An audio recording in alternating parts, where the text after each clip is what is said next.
Um, my recollection, Larry, of maybe not exactly that time when the attacks happened, but my recollection of the atmosphere, let's say, in the couple of years afterwards, when President Bush took action and that war on terror and all the rest of it, was that I noticed myself, I don't know if you agree with this or not, but there was a shift in the attitude of people towards America at that time. Did you notice anything at that period, or am I reading too much into it?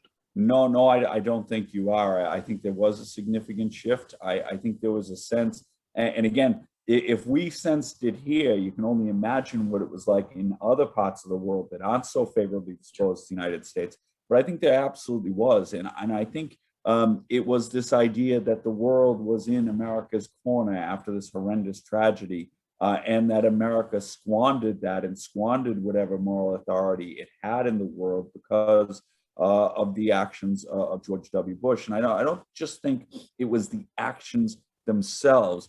I think it was George W. Bush's persona, this cowboy, like this person who almost was deliberately ignorant about the rest of the world. And I remember at one stage mocking, someone said, you know, this is violative of international law. And George W. Bush looked at him and said, international law, and laughed in his face. And I think that as much as anything, made an awful lot of Irish people look askance, perhaps for the first time, at the United States, and in particular at its foreign policy. So yeah, it wasn't easy those years, I have to say. I think that in one sense, I think that view, which I pretty much shared, to be honest with you, about the war in Iraq and the consequent developments, while I agreed with that, my thing is that sometimes it blurred into something uglier, something a little bit more negative and nasty. And sometimes I think some people, some Americans whose politics I definitely didn't share, I think were commented about and characterized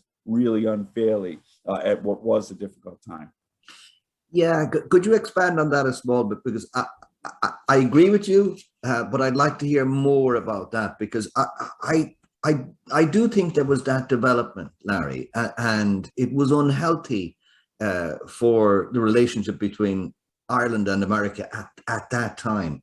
And we know from this series, and we know from our chats and all of that, how important that relationship is. But could you just expand on that a small bit for me, and tell me, how did that affect the relationship? Yeah, I mean, I think that there were people in this country who would hear commentary from American politicians, or I suppose at more anecdotal level, would meet Americans, and I'd see this happen. They'd ask questions about worldview and almost quizzing them to see what they thought. And then when the Americans left the company, it would almost be just an atmosphere of ridicule that, look, they don't know what they're talking about.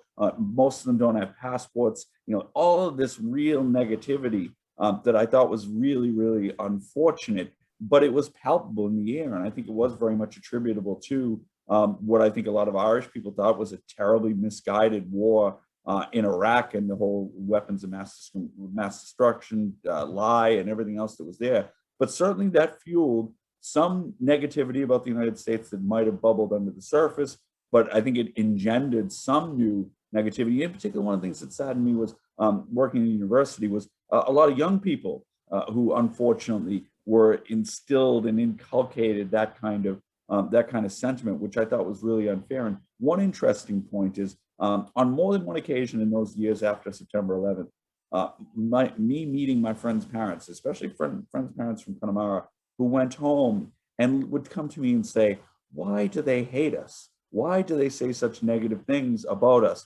And I thought that was really, really unfortunate, that people from Connemara who made lives in the United States and achieved beyond their wildest dreams would go home and be received so negatively and so harshly. I know it hurt an awful lot of them. So that was a very difficult point in time. Did it make you personally reassess your view of Ireland at that time?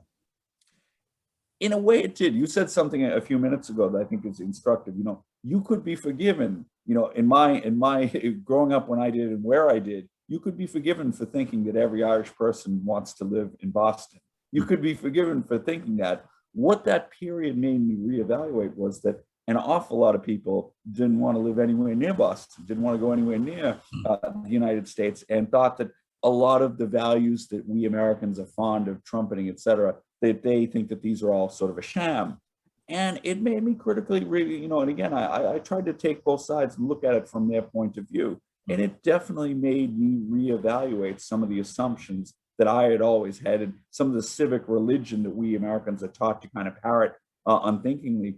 It made me reassess an awful lot of that. And in fairness, there was some very valid points that were made. I thought sometimes they were made unfairly, but there were some very valid points that were made in the time. So that period, I suppose, while I found it tough in some respects, it definitely made me reassess. It gave me a new perspective on the world. And one of the things I said before is that period, those, say between 2001 and 2007, the reality is I started to see the world, not just with Boston eyes, but through Irish eyes as well.